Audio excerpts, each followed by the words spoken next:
네, 오프닝벨 2부 본격적으로 시작해 보겠습니다. 자, 이번 시간은요, 한치호 위원의 경제 포커스 순서입니다. 한치호 위원님 나와 계십니다. 안녕하세요. 네, 안녕하십니까. 네, 어제에 이어서 오늘도 나와 주셨습니다. 네. 시청자분들께 인사 한 말씀 부탁드립니다.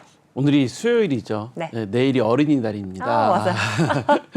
그리고 또 일요일이 또 어버이날이죠. 그러네요. 어버이날 네. 또 일주일 후가 되면 스승의 날. 날입니다. 네. 행사가 많은 5월달입니다. 네. 여러분들 즐거운 5월이 좀 되셨으면 좋겠습니다. 네, 좋습니다. 자, 오늘은 좀 특별한 시간 가져보도록 할 텐데요. 자, 어제 5월 3일입니다. 윤석열 대통령 당선인의 인수위원회에서 새 정부 110개 국정 과제 발표를 했었는데요. 자, 이제 경제 안보에 방점을 찍었다라는 이런 이야기도 있습니다. 네, 지금 어제 윤석열 인수위원회에서 네. 110개 국정 과제를 발표를 했어요. 네. 이제 윤석열 당선인이 이제 대통령으로 이제 취임하는 날이 10일이죠. 그러니까 오늘이 네. 4일이니까 불과 6일, 일주일 정도 지금 남지 않았습니다. 그러네요. 네.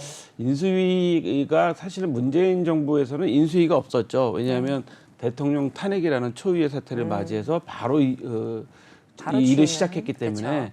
인수위라는 과정이 없었습니다. 네. 그런데 이번에는 이제 그 정상적인 상태가 됐기 때문에 인수위라는 과정을 겪는다기보다는 과정을 이제 지나치고 있는데요. 네. 인수위에서 이제 새로운 정부가 어떤 일을 이제 주로 해야 될 것인가를 아마 정한 것 같아요. 그게 바로 국정과제죠.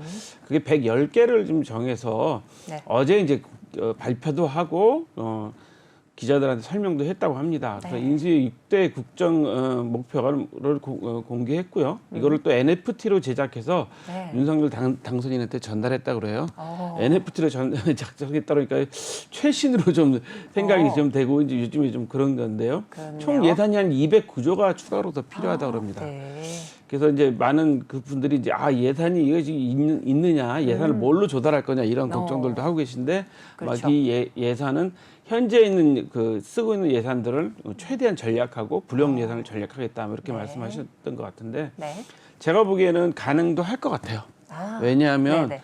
지금 우리나라가 뭐 세금이 많이 거친다고 그러잖아요. 지금 부동산 가격도 많이 오르고 경기가 네. 좋아서 세금이 많이 거친다고 문재인 정부에서 계속 해왔던 지난 5년간 해왔던 이야기입니다. 네.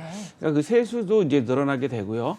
두 번째로 이제는 뭐냐면 이제 그동안은 공무원을 좀 늘렸어요. 근데 이제 공무원을 전제 정원을 동결한다고 하니까 거기에 따라 뭐 인건비도 전략할 수 있을 거고요. 그쵸. 그다음에 불용불급한 그 예산들은 좀 이렇게 뒤로 미룬다든가 기존에 있는 예산들을 좀 절감해서 최대한 절감해서 한다면 네. 뭐 절대 불가능한 것은 아니라고 좀 보여집니다. 네. 한때 우리가 기억하시는 거 아시겠지만 그 증세 없는 복지는 허구다 뭐 이래가지고 막 여당끼리 막 그 싸우기도 네. 하기도 하고 막 이런 상황도 있었는데 네. 실제로 증세 없이 이 증세가 자연스럽게 이루어졌죠. 왜냐하면 부동산 가격이 올라가는 바람에 그러네요. 증세가 자연스럽게 이루어진 그런 상황이 된 네. 상황이어서 네. 한번 좀 잠깐 좀 내용을 좀 큰 것만 좀 살펴보고 이제 네. 자세한 세부 내용을 좀 볼 텐데 큰 것을 좀 이야기를 좀 해보면요. 네. 큰 국정 비전이 다시 도약하는 대한민국, 뭐 함께 잘 사는 국민의 나라 뭐 이렇게 국민의 정했다고 나라. 그러고요. 네. 그다음에 이제 공직자들의 행동 규범은 이렇게 했다고 그래요. 국정 운영 원칙인데 국익, 그다음에 국익. 실용, 실용. 그다음에 공정, 상식 뭐 네 가지로 상식. 이야기를 네. 했다고 합니다. 네. 뭐 다 들으시면 아시겠지만 현재 그 국정과제를 비난하는 게 아니라 다 좋은 이야기만 써 있는 거니까요. 하셔도 좋겠고 네. 여기서 이제 우리가 이 국정과제가 나온 걸 좀 눈여겨 봐야 되는 부분이 뭐냐면 네. 앞으로 5년간 윤석열 정부가 어떻게 나라를 운영하겠다는 것을 저희가 좀 알아볼 수 있기 때문에 그렇죠. 투자하시는 분들이나 네. 또 사업하시는 분들 아니면 또 직장생활 하시는 분들도 나라가 앞으로 이런 방향으로 운영될 수 있겠다라는 걸 예측할 수 있는 의미가 있기 때문에 네. 오늘 좀 설명을 좀 드리는 건데요. 네. 뭐 여섯 가지 국정 목표도 정했다고 그러는데 상식이 회복된 뭐 반듯한 나라, 민간이 끌고 정부가 미는 역동적인 경제, 그다음에 따뜻한 동행, 모두가 행복한 사회, 네. 자율과 창의로 만드는 담대한 미래, 자유, 평화, 번영에 기여하는 글로벌 중추국가, 대한민국 어디서나 살기 좋은 지방시대, 뭐 이렇게 6가지를 정했다고 하는데요. 네. 여기서 이제 우리가 좀 이제 정치적인 걸 떠나서 우리가 이제 경제 방송이니까 경제적인 경제 부분 포커스. 참 보시면 민간이 끌고 정부가 미는 역동적인 경제라는데 좀 저는 좀 눈여겨 보셔야 될 것 같고요. 네. 그다음에 이제 마지막에 대한민국 어디서나 살기 좋은 지방 시대. 이 두 가지는 좀 저희가 눈여겨 좀 봐야 될 것 같습니다. 네. 그다음에 자율과 창의로 만드는 담대한 미래라는 이야기도 있는데요. 여기서 좀 중요하게 또 우리가 봐야 될 게 이번에 그 대통령 그 안보실 그 조직도가 나온 걸 보니까 네. 경제안보비서관이 있어요. 그러니까 이 경제도 안보랑 같이 생각하겠다. 뭐 이런 차원으로 현재 그 해석을 할 수 있으니까 이제 경제 문제를 아주 중요하게 좀 생각하고 있고 네. 경제 문제가 안보다. 경제가 제1번이라는 걸 하는데 다만 민간이 주도해주면 정부를 열심히 밀어서 그 일이 잘 되도록 하겠다. 네. 뭐 이런 게 기초적인 그 과제 같습니다. 네. 그래서 뭐 여러 가지 말씀들을 하셨는데요. 좀 뭐 연금 개혁 이야기도 했어요. 연금 개혁 이야기도 했기 때문에 저는 다른 것보다도 이런 연금 개혁 이야기했다는 것에 대해서 좀 긍정적으로 좀 보여집니다. 제가 네네. 연금 개혁을 주장하는 이유 중에 하나는 지금 저희가 그 국민연금이 앞으로 뭐 2050년 되면 뭐 고갈된다, 2055년 되면 뭐 영원히 된다, 뭐 이런 이야기들도 막 언론에서 말씀하시는데 우리가 지금 공무원연금, 군인연금, 교직원연금 이 세 부분은 네. 부족한 부분을 법으로 세금에서 충당해주고 있어요. 그렇죠. 그럼 국민연금도 세금에서 충당해줄 수 있는 부분이 충분히 있는 네. 부분이거든요. 그러나 다만 국민 세금의 부담을 최소화시키기 위해서 네. 연금에 그 주는 방법이나 연금 요율이나 여러 가지 방식을 좀 우리가 개혁할 필요가 있었던 거죠. 네. 과거에 공무원연금이나 군인연금, 교직원연금이 왜 그 연금이 유리한 상황으로 됐었냐라고 생각해 보면 네. 60년대, 70년대 우리나라의 그 경제적인 상황이나 국가적인 상황을 좀 이해를 하셔야 될 것 같아요. 왜냐하면 우리나라는 그 북한이라는 현재 그 적이 있지 않습니까? 주적이고 대치하고 있는 상황이잖아요. 네. 그러면 군인들, 국방이 상당히 중요합니다. 그 군인들이 정말 비리를 저지르지 않고 국방에만 전념할 수 있게 해주려면 네. 수입이 좀 적정해야 되고 그렇죠. 네. 그다음에 노후가 보장이 돼야 되잖아요. 네, 네. 그래서 군인연금 제도가 다른 연금보다는 좀 좋게 설계된 거죠. 오. 그래서 네. 뭐 어제도 우리가 뉴스에서 말씀드렸지만 아니 그 육군 대위가 해킹하려고 맞아요. 했다는 게 이게 네. 그 바로 이 이야기를 들어보면 그분이 뭐 도박을 했다 뭐 이런 이야기들도 있잖아요. 그래서 그렇죠. 군인들이 튼튼해야지 군인들이 경제적으로 안정이 돼야지 국방이 튼튼해야 된다는 이야기를 하는 것 때문에 그 시대적인 사명에 군인연금을 그렇게 설계할 수밖에 없었다. 맞습니다. 그리고 과거에는 군인들한테 혜택도 많이 줬어요. 면세 혜택도 받고 있잖아요. 네. 근데 지금은 이제 우리나라가 워낙 좋아졌기 때문에 과거에는 그 군인 가족들한테는 군인 그 장교나 장기 복무자들한테는 뭐 이렇게 전자제품을 살 수 있는 티켓도 좀 싸게 살 수 있는 티켓도 주고 있는데 네. 지금은 양파되면 더 싸요. 그래서 이제 그런 제도가 없어졌습니다. 그러니까 네. 시대적으로 이제 자연히 그게 그렇죠. 이제 도태되고 소멸되고 바뀌는 거니까 군인연금은 또 그런 차원이 있고요. 교직원연금이나 공무원연금은 사실 우리나라만 해도 공무원의 비리가 엄청나게 많았죠. 60년대, 70년대, 뭐 50년대에서부터 60년대, 70년대까지만 해도 공무원 비리가 많아서 뭐 급행료가 있네. 하다못해 우리 그 교통순경한테 이 단속을 당하더라도 이렇게 네. 면허증 뒤에도 돈을 주면 그때는 통과시켜주고 네. 음주운전에 단속이 되더라도 뭐 돈 주고 이렇게 빼고 과거에는 사실은 그런 공무원의 부정들이 많이 있었어요. 이거는 그쵸. 현실인 거예요. 네, 다들 느끼셔야 됩니다. 현실인데 그것을 못하게 하려고 공무원들에 대해서 소신껏 일하고 그다음에 정직하게 일하라고 네. 공무원 연금도 좋게 유리하게 설계를 한 거거든요. 네. 그다음에 그 교직원 연금도 마찬가지입니다. 네. 국가 교육은 100년 대계라고 선생님들이 학생들을 안정적으로 가르칠 수 있어야지 그렇죠. 국가의 미래가 있다라는 생각에서 그렇게 설계를 해줬던 차원인데 네. 그동안에 그 우리나라 경제가 발전하고 여러 가지 변화가 되면서 정말 그 이제부터는 그 좀 그런 것들을 좀 변화해야 되는 상황이 되는데 사실은 이런 그 군인연금, 공무원연금 이런 부분들에서 저희가 연간 몇 조씩 지금 그 세금에서 지원을 해주고 있단 말이죠. 네. 여기는 또 뭐가 이제 포함되냐 하면 네. 우리가 생각하지 못했던 평균 수명도 늘어났어요. 맞네요. 네, 우리 60년대, 50년대 평균 수명이 남자 같은 경우 55살 막 이랬어요. 진짜요. 와. 그러다 보니까 지금은 이제 남자만 해도 한 76세 정도, 그렇죠. 여자분들은 한 81세 정도의 좀 평균 수명이라고 하니까 과거에는 여러분들도 아시겠지만 그 환갑 잔치한다고 해서 뭐 대단했었고 칠순 잔치한다고 해서 지금은 칠순 잔치도 안 해요. 그러니까 지금은 뭐 한 8순에 돌아가셔도 아유 정말 너무 일찍 돌아가셨다 우리가 안타깝다 이런 생각할 정도의 상황이잖아요. 그러니까 평균 수명도 늘어났죠. 그러다 보니까 연금을 다시 이제 좀 설계해야 될 필요성이 있어진 거죠. 그래서 이런 부분들을 어느 정부도 손을 못 댔어요. 어느 정부도 손을 못 댔는데 이번 정부에서는 좀 저 개혁 차원이라기보다는 좀 제대로 된 좀 설계를 좀 다시 하는 차원으로 좀 이루었으면 좋겠다라는 생각을 좀 하게 됩니다. 그래서 이제 첫 번째로는 저는 어떤 것을 봤냐면요.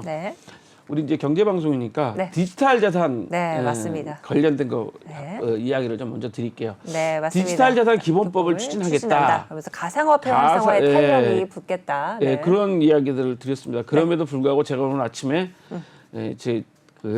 제가 가지고 있는 비트코인을 가상화폐 점검해 보니까 어제보다 더 빠졌어요. 아이고. 자, 그래서 이제 이 내용을 좀 이제 가상화폐에 관련된 이제 내용을 잠깐 살펴보면 이 앞으로 이제 빅테크나 디지털 자산 기본법을 추진하겠다는 것들이 들어가 있습니다. 그래서 투자자 보호 장치가 확보된 ICO를 허용하겠다. 국내 코인반의 ICO를 허용할 계획이다라고 이야기를 했고요. 그다음에 그 NFT, NFT에 상장하거나 그 행위에 관한 것들을 소비자 보호 중심으로 좀 만들겠다라는 것들도 지금 내용이 좀 들어가 있습니다. 그 ICO는 아마 또 가상화폐에 투자하시는 분들 관심이 많으실 텐데요. 미국만 해도 증권형이나 비증권형이나로 나눠서 증권형은 전부 다 미국의 그 증권거래에다가 ST인가요? 거기다 전부 다 신고하게 돼 있잖아요. 등록하게 돼 있고. 그래서 우리나라도 이제 증권형과 비증권형으로 나누어서 이제 앞으로 규제를 하겠다라고 했으니까 저는 이게 이제 법으로 나올 거란 말이죠. 현재 국회 비증권 코인 같은 경우는 국회 그 법률안이 현재 논의가 되고 있어요. 그래서 현재 열심히 토론을 하고 있기 때문에 그런 토론 결과에 따라서 뭐 적절하게 만들어질 거고 아마 시세 조정 같은 거 그러니까 우리 증권으로 하면 주가 조작이죠. 이런 거 같은 경우에는 뭐 수입을 전부 다 불법 수익은 전부 다 사법 절차를 통해서 환수하겠다. 그다음에 뭐 해킹이나 시스템 오류가 나서 문제가 되는 거에 대한 보험도 좀 만들어야 되겠다. 뭐 우리 현재 예금자 보험 있는 거와 비슷하죠. 그다음에 이제 네이버나 카카오 같은 이제 빅테크 기업들이 금융시장에 들어오는 부분에 대해서도 좀 법으로 정비를 하겠다라는 거죠. 여기서 이제 금융시장에서 빅테크 기업들이 금융시장에 들어온 거에서는 제일 중요한 게 불안전 판매가 문제가 돼요. 앵커님은 보험을 언제 가입하셨는지 모르겠지만 요즘에는 보험 한번 가입하려면 사인 한 30개 정도 넣어야 됩니다. 어마어마하게 서류도 많고 확인도 하고 내가 과거에 어떤 보험에 들었다 해야 그랬는지까지 다 확인하고 그런 이게 이제 불안전 판매 방지잖아요. 그래서 불안전 판매가 특히 빅테크는 이제 얼굴을 보고 하는 게 아니기 때문에 그런 부분들이 좀 어려운 게 있고요. 그다음에 아까처럼 말씀드린 해킹되었을 때 고객 정보를 어떻게 할 것이냐, 그다음에 고객 정보를 어떻게 보호할 것이냐 이런 것들에 관한 것도 아마 정비가 될 것 같습니다. 그래서 여러 가지 이제 문제들, 뭐 은행 계좌의 송금 표준화 문제, 빅테크랑 관련된 것들 이런 것들을 좀 할 것 같은데요. 저는 딴 것보다도 이제 빅테크와 이제 가상화폐 활성화를 시키겠다는 차원은 좀 늦었지만 지금이라도 좀 제대로 된 활발한 논의를 해서 잘 결정을 했으면 좋겠습니다. 우리가 그 특근법이 작년 9월에 시행될 때만 해도 어마어마하게 많은 분들이 막 의견도 많이 말씀하시고 특근법이 뭐 조기 문제라고 말씀하셨는데 저는 이런 디지털 자산 기본법이나 특근법 이런 것들이 법이 시행되는 게 상당히 긍정적이라고 생각하거든요. 왜 긍정적이라는 신호를 보냐면 법이 있다는 것은 규제만 하는 게 아니라 그 법을 통해서 보호도 해주거든요. 그러니까 이 보호라는 게 기업만 보호하는 게 아니라 소비자도 당연히 보호가 되는 거기 때문에 법을 만들어진다는 것은 결국 우리 사회의 한 테두리로 들어올 수 있다라는 차원에서 저는 이 디지털 자산 기본법 추진하고 가상화폐 활성화시키는 부분에서는 찬성을 하는데 어제 말씀드린 것처럼 이 비트코인을 활용해서 이런 국가 기밀을 탈취하려는 그런 시도 같은 것들이 있었던 것에 대해서 좀 많이 우려가 되는 점이 있어서 이제 첫 번째 뉴스로 제일 처음 올려봤습니다. 네. 자, 다음 뉴스는요. 다음 뉴스 한번 보도록 하겠습니다. 공정위 전속 고발권 개선 예, 하면서 이것은 네. 이게 우리가 계속 얘기했던 사안 중에 하나인데요. 그러네요. 공정위가 이제 그 계속 그 불공정 거래 행위에서 고발할 수 있는 걸 권한은 공정위만 가질 수 있었어요. 어제 이제 통과된 이제 그 소위 말하는 검수완박법 검찰청법에 보면 네. 가장 그 제가 그 법을 그 많은 분들이 막 엄청 요즘에 며칠 동안 토론을 하시고 뭐 나와서 비난도 하시고 아니라고 주장도 하시고 그러는데 네네. 저는 그 법에서 가장 문제되는 게 다른 거는 잘 모르겠어요. 고소인은 이의를 신청할 수 있지만 고발인은 이의를 신청할 수 없다는 점. 네. 이게 좀 안타깝더라고요. 고소인은 이런 거거든요. 네. 이 내가 손해를 봤기 때문에 내가 상대방한테 형사처벌을 원하는 거예요. 아니면 내가 피해 보상을 원하는 게 이제 고소인인 거고 고발인은 공공적인 목적으로 할 수 있습니다. 예를 들어서 제가 뭐 잘못한 거에 대해서 네네. 사회 시민단체에서 한치가 뭐 잘못했다. 이 사람이 이거를 잘못했으니까 처벌해 주세요라고 하는 게 고발이거든요. 그게 고발이군요. 그때 수사기관에서 저 수사를 했는데 그건 아무 문제 없습니다라고 했는데 그럼 고발인들이 볼 때는 이거는 좀 수사가 좀 잘못된 것 같습니다. 왜냐하면 이 무혐의 처분 이거 통보를 해줄 때요. 네. 그냥 통보서 한 장에 나와요. 무혐의 처분했으면 이렇게 나오거든요. 그렇게? 이게 네. 이유를 설명해 주질 않아요.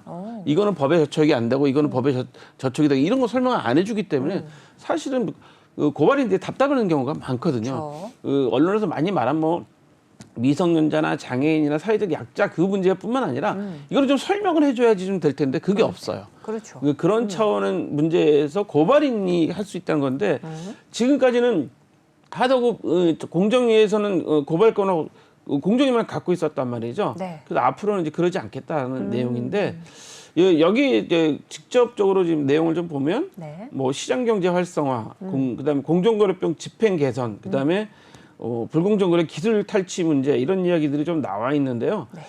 네. 저는 이걸 보면서 이제 고발권 공정위가 전속 고발권을 갖고 있는데 이거를 좀 보완해야 된다는 것을 윤석열 당선인이 원래 가지고 있었다고 공약을 했어요. 그러니까 네. 무슨 얘기냐면 지금은 오로지 불공정 거래에 대한 문제를 공정위만 고발을 할 수가 있었는데 네. 앞으로는 뭐 중소벤처기업부 같은 데가 고발을 좀 해달라고 요청할 수 있게 해달라는 거죠. 그러니까 예를 들어서 중소기업이나 벤처기업이 대기업이 기술 탈취를 가서 피해를 봤다. 네. 이럴 때 공정위가 그 고발을 안 하면 검찰에 고발 안 하면 아무 수사가 안 돼요. 그렇죠. 그러니까 그거를 그 중소벤처기업부가 야 이거는 정말 잘못된 것이다. 고발을 공정위에 해달라고 요청을 할 수 있는 권한 뭐 이런 것들을 해주게 되니까 네. 저는 사실 어느 한 그 이번에 검수완박 문제도 검찰이 기소하고 수사하는 그 기소 독점권을 갖고 있기 때문에 이런 문제가 된 것들이잖아요. 네. 사실은 냉정하게 생각해 보면 기소와 수사를 독점할 수 있다는 차원에서 된 건데 이렇다면 공정위도 마찬가지거든요. 공정위도 좀 잘못할 수 있어요. 네. 공정위도 뭐 전관 이후 심하다는 이야기도 많이 듣고 했잖아요. 네. 이따 뒷부분 가면 이야기도 말씀드리겠지만 아무튼 그런 것 때문에 현재 고발권에 관한 것도 좀 다시 한번 살펴보겠다. 그다음에 대기업 집단 규제할 때 동일인의 범위를 뭐 친족 범위를 다시 한번 조정해봐야 되겠다. 그렇죠. 뭐 이런 6천까지 하고 뭐 하니까 네. 너무 범위가 너무 넓다라는 넓죠. 이야기가 나옵니다. 네. 최근에 그 장관 후보자들 지금 청문회하고 있잖아요. 네. 보면은 뭐 처남까지 뭐 이야기하고 그래서 제가 오늘 오면서 네. 그 관련된 분들하고 웃으면서 그런 얘기를 했어요. 그럼 앞으로 내가 뭘 하려면 내 처남 뭐 사돈의 팔촌까지 다 관리를 해야 되냐. 그러니까. 뭐 혹시 사돈이라고 있지 않냐. 혹시 사돈이 나랑 같은 학교 나온 거 아니냐. 뭐 이런 것까지 관리해야 되는 거냐라까지 했는데 아무튼 이 부분도 좀 그 혈족 범위를 좀 조정을 해야 된다라는 것을 좀 봐야 될 것 같아요. 왜냐하면 네. 과거에는 사실 육촌이면 엄청 가까운 친척이었습니다. 네. 할아버지가 같은 그런 거죠. 그러니까 근데 지금은 사실은 핵가족화가 돼가면서 네. 사촌도 이렇게 거의 못 보는 왕래하기가 관계. 힘들고 네. 또 잘 안 보는 경우가 그렇죠. 많아요. 네. 그래서 이런 부분도 사실 사회적인 부분을 보면 좀 조정을 해야 되는 건 맞습니다. 그다음에 이제 플랫폼 규제에 대해서도 자율 규제하는데 네. 제도적 장치도 좀 만들겠다. 그래서 이제 플랫폼 사업자가 뭐 입점 업체들에 대한 갑질하는 거, 네. 그다음에 눈속임 마케팅, 뭐 거짓말 후기. 그래서 요즘엔 블로그 믿고 가지 마라, 맛집에 가지 마라 이런 네, 얘기도 많이 맞습니다. 하시듯이 소비자를 그 기만하는 행위에 대해서는 아마 중점적으로 아마 제재가 가할 것 같고요. 네. 그다음에 이제 납품 단가 문제도 아마 이야기를 할 것 같아요. 네. 납품 단가 문제도 제때 주느냐 이게 이제 우리가 좀 알아야 될 부분들이 하나가 뭐냐면 저도 이제 기업 평가나 기업 평판하는 일을 지금 사실은 한 20년 넘게 지금 네. 이제 저희는 이제 레퓨테이션 평가를 이제 그 인포멀하게 좀 하거든요. 그러니까 이 공식적으로 보고서에 쓰지는 않지만 네. 알아야 되는 그 나중에 한번 제가 설명할 드릴 기회가 있겠지만 네. 그런 것들이 있는데 그런 것들을 좀 할 때 좀 공정하게 해야 된다. 뭐 그렇죠. 이런 차원까지 좀 생각을 좀 한 것 같아요. 네. 그래서 플랫폼 그 기업들이 좀 이렇게 할 때 공정한 거래를 할 수 있게 좀 해주자. 뭐 이런 차원까지 들어간 것 같습니다. 그래서 네. 요거까지는 저희가 좀 알아야 될 것 같고요. 네. 나머지 두 개 이제 추가로 말씀드리고 싶은 것은 이제 부동산 문제. 정상화. 네. 네. 대출 세금 규제 완화로 네. 부동산 정상화 정책을 하겠다. 네. 제가 이 뉴스 포커스 말씀드리면서 항상 경제 포커스 말씀드려서 했던 얘기가 이거죠. 네. LTV만 조정하면 안 된다. DSR도 같이 따라가야지 되는 네. 것이다라는 네. 말씀을 드렸습니다. 네. 그래서 이런 부분들도 이것은 이제 대통령령이나 이런 걸로 조절할 수 있는 문제니까 네. 현재 당장 법으로 조절이 안 되더라도 이것을 완화시켜 주겠다. 뭐 생애 최초에는 80%로 뭐 완화시켜 주겠다. 그래서 집을 좀 살 수 있는 그 긍정적인 좀 생각을 갖도록 해주겠다는데 네.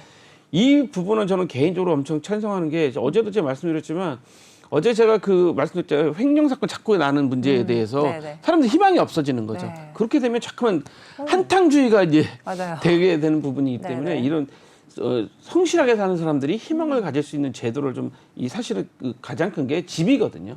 주거 안정 문제이기 때문에 우리 의식 중에 가장 중요한 거 아니겠습니까? 네. 그래서 이 주거 안정 문제를 좀 이렇게 하겠다라고 이제 공약을 하고 있고 네. 그다음에 그 임대차 3법도 아마 좀 손을 좀 봐야 된다라고 생각하는 개선을 해야 된다고 하는데 네. 이 임대차 3법에 대해서는 뭐 현재 여당인 그 민주당이 좀 반대를 하고 있긴 한데 네. 임대차 3법도 지금 시행한 지가 1년 정도 됐으니까 어떤 문제점이 시장에서 현장에서 벌어졌는지 좀 잘 살펴봐서 네. 누가 손해 보면 안 되겠습니까? 가장 큰 건 임차인이 피해를 보면 서민들이 임차인이 손해 보면 안 될 것이고 그렇죠. 마찬가지로 재산권을 행사했을 때 임대인도 피해를 보면 안 마찬가지죠. 되잖아요. 네. 그분들도 우리 국민이니까 네. 그런 현장의 이야기들을 좀 자세히 좀 조사를 좀 하셔서 네. 해주셨으면 좋겠다는 이야기를 좀 하고요. 뭐 네. 다주택자 양도세 개편 관련 내용도 뭐 들어가 있다고 하는데요. 네. 그런 것들은 뭐 그렇게 뭐 다주택자들한테만 좋은 얘기니까 여기서 뭐 자세하게 이야기하진 않겠습니다만 네.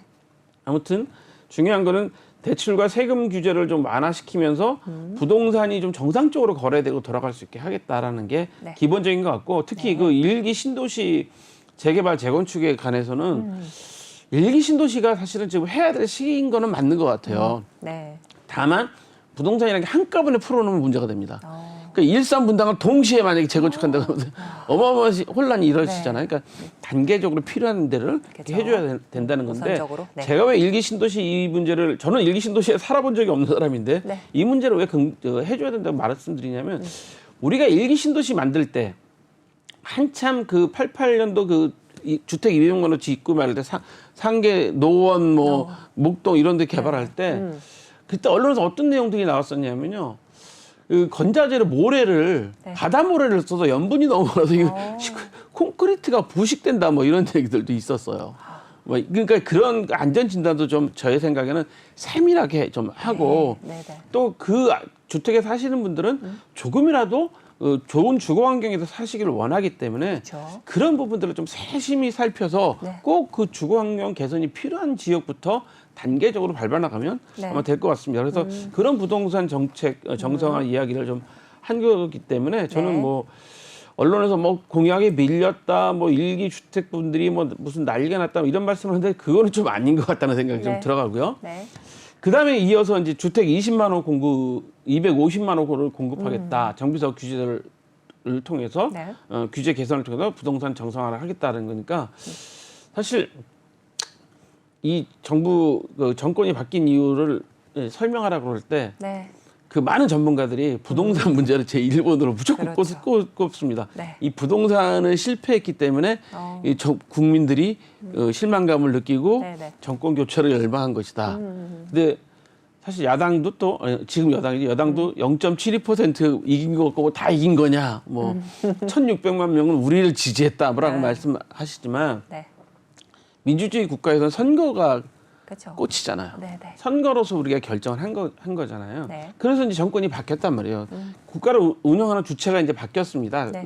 그러면 잘 생각해 보시면 이 이유가 바로 부동산 문제 때문에 됐단 말이죠. 그렇네요. 그래서 네. 부동산은 사실 주택을 공급해서만 문제가 되는 게 아니에요. 네. 예.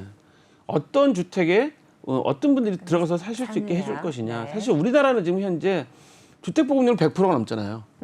맞아요. 주택 보급 100%가 넘는데 네. 전부 수도권에 집중돼 있고 어, 또한 그 특정 많은 다주택자들이 있고 이런 문제들이 엮여 있잖아요. 네네. 그럼 이 다주택자들이 주택을 갖고 있으면 손해로 빨리 주택을 팔 수 있는 길을 빨리 터주면서 해야 되는데요. 네. 좀 그렇지 못한 그동안의 정책이었거든요. 그래서 정권이 바뀐 거예요. 그래서 그렇습니다. 현재 이 윤석열 당선인의 110개 국정과제 중에서도 저는 1번은 다 이 부동산 문제라고 생각해요. 제 1번이 부동산 네네. 문제라고 생각하는 네.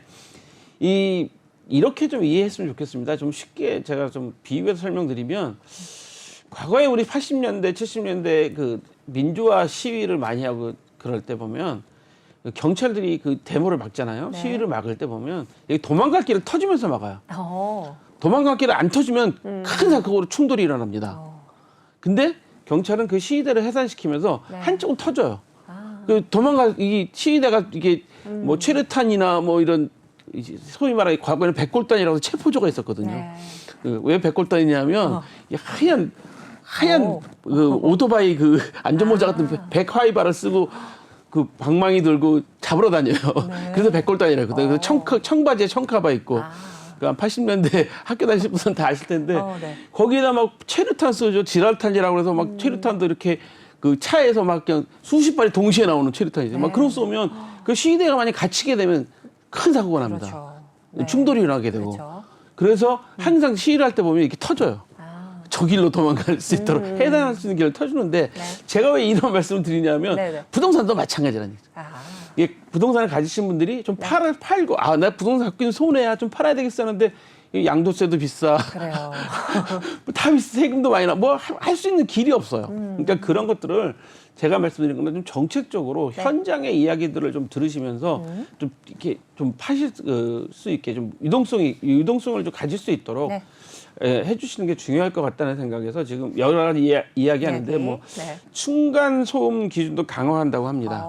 제가 며칠 전에 전문가님이 나와서 부동산 전문가님이 말씀하시는데요. 네. 옛날에는 PC 아까 말씀드렸죠 해수모래도 말씀드렸지만 네. 집을 빨리 져야 되니까 네. PC 공법이라고 그래서 네. 미리미리 이 집을 다 만들어 갖고 오는 거예요. 그러니까 여기 천장 만들고 벽 만들고 이렇게 해서 그냥 현장에 와서 그냥 조립식이네요. 조립만 하는 거죠. 네. 콘크리트를 조립만 하는 거죠. 근데 그런 집들은 뭐겠어요? 일단 안전성, 내구성이 좀 떨어지겠죠. 떨어지겠죠. 두 번째로 층간소음도 심하겠죠. 아. 뭐 이런 것 때문에 사실 해야 된다는 이야기이기 때문에 맞네요. 네. 집을 하나 짓더라도 튼튼하게 져야 되고 네. 우리가 임대주택 이야기 막 나왔을 때 네. 사실 문재인 대통령이 임대주택도 막 가고 그러셨잖아요. 네. 근데 그 동탄에 임대주택 가셨는데 많은 거기 사시는 분들이 야 여기 30%나 비어 있어.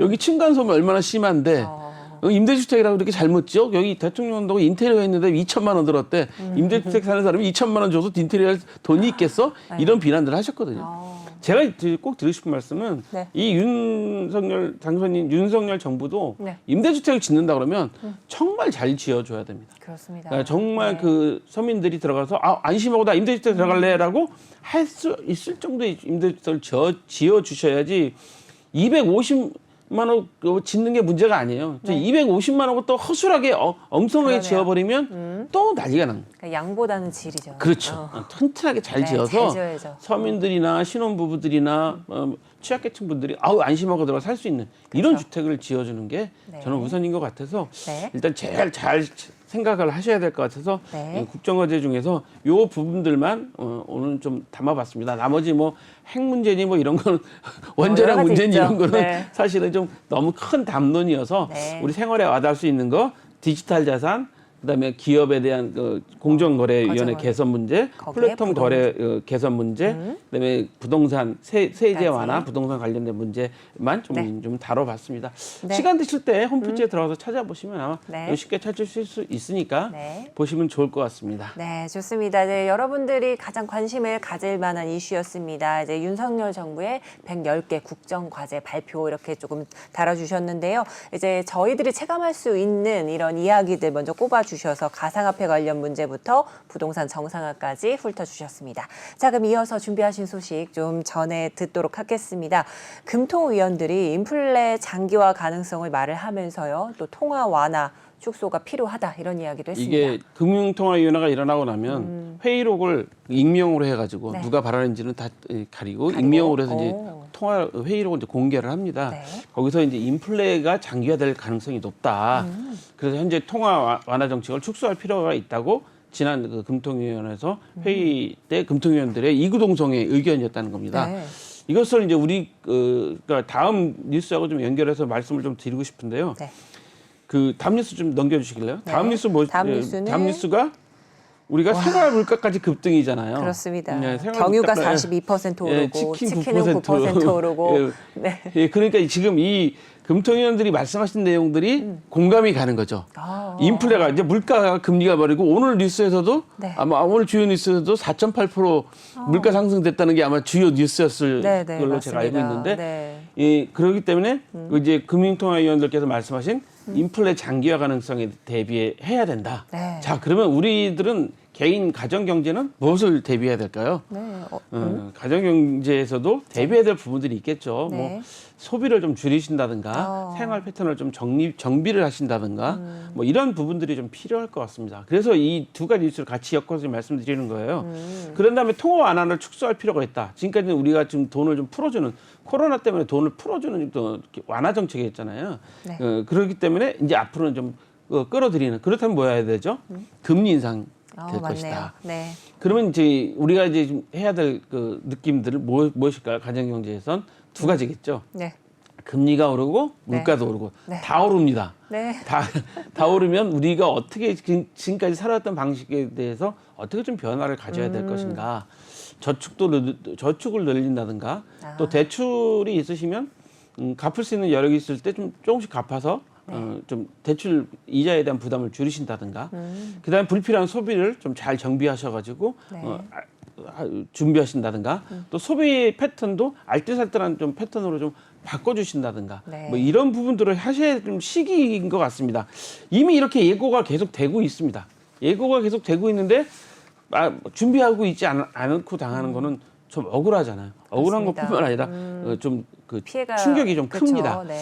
그렇기 때문에 제가 두 가지 뉴스를 같이 엮어서 말씀드리고 싶은 게 금융통화위원들도 이야기했습니다. 지금 기름값 42% 올랐죠. 치킨값 9% 올랐죠. 여러분들 아마 가장 느끼시는 것들이 많을 텐데요. 지금 제도 며칠 전에 모임이 있어서 잠깐 아주 서울 시내 중요 교통 유지에 나갔었는데 그래서 네. 식당에 갔었는데요. 막걸리가 식당에서 한 병에 4,500원 받더라고요. 막걸리가요? 예. 좀 있으면 소주 6,000원 받을 날도 올 거예요. 지금 뭐 아마 이미 5,000원 이상 받는 데는 강남에 있고요. 네네. 그러니까 이게 제가 죄송한데 술 물가로 얘기해서 죄송한데 가보시면 바로바로 내니까요. 느끼실 네네, 겁니다. 제가 맞습니다. 지난번에 깻잎 말씀드렸잖아요. 깻잎이 이 봉지 하나에 1,000원인데 가보니까 네. 1,200원으로 올랐어요. 근데 200원 별거 아닌 것 같죠? 20% 오른 겁니다. 그렇죠. 1,000원에서 1,200원이 맞네요. 20% 오른 네. 거니까 모든 물가가 지금 다 오르고 있는 상황이기 때문에 네. 이 준비를 하셔야 되는 거죠. 아마 주부님들은 바로바로 체감하실 겁니다. 맞습니다. 근데 물가가 이런 물가가 오르면 뭐 또 올라요? 인건비도 다 오르고 다 오르게 다 돼 오릅니다. 있거든요. 네. 그렇기 때문에 장기적인 인플레에 대비해서 지금부터 서서히 허리띠를 좀 졸라맬 준비를 해야 된다라는 말씀을 드리고 싶어서 뉴스를 올려놨습니다. 네, 그렇습니다. 인플레이션 장기화 가능성이 계속 점쳐지고 있는 상황이니까 오늘 위원님이 말씀해 주신 것처럼 금리도 오르고 물가도 오르는 이 상황에서 이제 여러분들이 체감하실 수 있게 좀 단단히 하셔야 될 게 소비를 줄이고 또 지출도 줄이면서 가지고 있는 자산을 좀 절약하고 보호하는 그런 기조를 좀 가지셨으면 좋겠다라는 말씀해 주셨습니다. 자, 이어서 보도록 하겠습니다. 금감원 수석조사역이 빗성 감사실장으로 갔다. 뭐 이런 이야기가 있는 것 같은데요. 아, 이거는 이제 공직자윤리위원회에서 네. 이제 그 퇴직하시게 될 때는 네. 뭐냐면 이제 그 취업 심사를 합니다. 취업 심사. 네. 그 내가 현직에 그 공직에 있을 때 했던 일을 가지고 다른 관련된 기업으로 가게 되면 이게 혹시라도 이해 충돌이 일어날 수 그러네요. 있으니까 네네. 요즘에 한참 저 총리 인선 때문에 아마 여러분들 많이 들으셨을 거예요. 네. 김앤장으로 간 게 잘못된 거 아니냐, 맞아요. 뭐 네네. 그 총리까지 했다는 분이 20억 받는 거 많은 거 아니냐, 뭐 이런 이야기를 많이 하고 계시더라고요. 맞습니다. 뭐 그건 좀 개개인이 느끼는 게 다 틀리기 때문에 하는데 네. 저는 이번에 총리 인선 때 김앤장을 너무 띄워준 것 같아갖고 이게 좀 잘못됐다는 느낌도 개인적으로 네네. 가지는데 네. 아무튼 금감원에서 수석 조사역 하셨던 분이 빗썸의 감사실장으로 가는 것은 취업 가능하답니다. 취업 가능하다. 업무랑 상관이 없다는 거죠. 그러니까 이게 참 애매한 거죠. 그렇죠. 그 빗썸이 저거잖아요. 가상자산 거래소잖아요. 그렇죠. 네네. 가상화폐 거래소인데 거기에 금감원. 감사실장 가는 것은 뭐 네. 문제 없다라고 하는데 그러니까 지금 아직까지는 가상자산을 그 증권이나 이런 분야로 안 볼 수도 보는 있다는 거죠. 안 본다고 지금 판단이 된 화폐로 거예요. 인정을 그죠? 하지 않는 아까도 거죠. 우리 국정화제 맞지만 증권형이 있고 비증권형이 있다 보니까 네. 이런 일이 지금 생기게 되는 거죠. 네. 그래서 이게 과연 맞는 거냐라는 것은 아마 시청자들께서 개개인적으로 좀 판단하셨으면 좋을 것 같아요. 네. 저는 개인적으로 안 맞다고 생각합니다. 그렇습니다. 그다음에 자, 이제 이렇게, 네. 여기 뉴스에도 보시면 대한항공 고문으로 가려한 공군 준장 별 하나죠. 이분은 네. 취업제한에 걸렸어요. 어? 대한항공으로 어떤 갈 수가 없다는 거죠. 왜냐하면 이제 아니 공군 준장이면 이미 많이 떠나신 분인데 뭐 그분이 그 대한항공하고 뭐 있냐? 근데 대한항공이 사실은 국방 사업도 해요. 이 비행기 날개나 뭐 이런 거 제작하는 사업이나 네. 정비 사업도 하고 있기 때문에 맞습니다. 이게 네. 충돌이 일어날 수 있거든요. 이거는 사실은. 예. 그럴 수 이거는 좀 있겠네요. 맞는 것 같습니다. 네. 예. 공군 조종사들이 올해만 해도 지금 작년에는 많이 안 갔는데 코로나 때문에 비행기가 안 뜨니까 네. 올해만 한 80분이 지금 전역 어떡해. 예정이라고 그래요. 전역해서 대한항공으로 가신다고 그래요. 그런 식으로. 네, 그래서 공기업을 떠나서 사기업으로 가시는. 근데 이제 조종사들은 뭐 그 문제가 없는 거죠. 조종사들은 규정에 따라서 이제 한번 전역을 할 수 있으니까 조종하는 기술 엔진 전문가니까. 네. 그래서 현재 이제 보면 이런 것들도 있어요. 그 국방기술진흥연구소의 책임연구원으로 취업하려고 한 2급 군무원, 그다음에 이 대한경제신문 경영관리본부장 취업 가능 여부를 문의한 대한건설협회 임원에 대해서도 취업 제한 판정이 났습니다. 네. 자, 2급 군무원이 국방기술진흥연구소 책임연구원으로 가려고 그래요. 그러면 국방기술진흥연구소는 아무래도 그 방산과 관련된 거잖아요. 그럼 2급 군무원은 방산과 관련된 일을 하시는 분이니까 네. 이건 안 된다. 안 된다. 그다음에 이제 이 대한경제신문 경영관리본부장 취업 가능 여부를 물어봤다. 이건 뉴스에 나온 내용이니까 말씀드리는 겁니다. 네. 대한건설협회 임원도 안 된다. 안 된다. 근데 대한건설협회의 산하가 이 대한경제신문이에요. 그러니까 이거는 서로 그것도 이해 충돌의 그렇죠, 여지가 그렇죠. 또 이제 생기게 되는 거잖아요. 네. 그래서 현재 이번에 아마 한 거에 7군데나 아마 안 됐다 그래요. 그다음에 우리가 이제 사례를 좀 보시면 네. 대한승강기협회 사무총장으로 가려고 한 한국승강기안전공단 임원 불가. 맞잖아요. 협회에 이 사무총장으로 임원이 가려고 하는데 이건 말이 안 돼. 그렇죠. 그죠? 네, 순천향대 창업지원단장으로 가려고 한 신용보증재단 중앙회 임원. 됐을까요? 안 됐을까요? 안 됐습니다. 신용과 창업. 네. 왜냐하면 네. 신용보증재단 중앙회잖아요. 네. 그럼 창업지원단은 창업하는 창업자들한테 신용보증 서주잖아요. 그러니까 이것도 이해 충돌이 일어날 수 있는 거죠. 그러네요. 예. 그 세밀하게 들어가 보면 네, 네, 그렇죠. 예. 그러니까 이분이 또 제가 보기에는 특정 대학의 창업지원단으로 가려고 했기 때문에 더 그런 것 같아요. 아마 그렇지 그러네요. 않으면 네네. 괜찮았을 텐데. 네. 그다음에 한화시스템 상무 취업 승인 여부를 문의한 공군 준장은 취업 불승인. 왜죠? 공군 준장 아까도 공군 준장이 대한항공 안 됐다고 방산 문제가 있기 때문에 있잖아요. 한화 시스템도 방산 관련을 하거든요. 네. 한화 시스템이 레이더 같은 것들 비행기 앞에 있는 레이더 같은 것들 하고 그런 방산을 취급하니까 시스템 같은 걸 그다음에 그 지휘 통제 시스템 같은 것들을 하니까 또 불승인 납니다. 네. 그래서 여러분들이 우리가 좀 아셔야 될 부분들이 공직에 있다가 가는 것도 쉽지 않은 그런 자리다라는 것들 때문에 이 뉴스를 올려봤습니다. 네, 그렇습니다. 이렇게 뭐 공기업에서 좀 일을 하셨던 분들 사기업으로 옮겨 가시면서 좀 여러 가지 이야기들이 나오는데, 하지만 이해 충돌이 나지 않는 선에서는 그렇게 재취업이 가능하다라는 이런 결론이 난 것 같습니다. 자, 이렇게 오늘 또 새롭게 또 국정과제에 관해서도 좀 심도 있게 짚어주셨고요. 하지만 여러분들 조금 그래도 찾아보시면서 좀 어떤 과제들 또 새 정부가 가지고 갈 것인지 염두에 두면서 찾아보셨으면 좋겠다라는 이런 의견도 주셨습니다. 자, 오늘 그럼 도움 말씀 주신 한시호 위원님 감사 말씀 드리면서 보내드려야 될 것 같습니다. 오늘 감사합니다.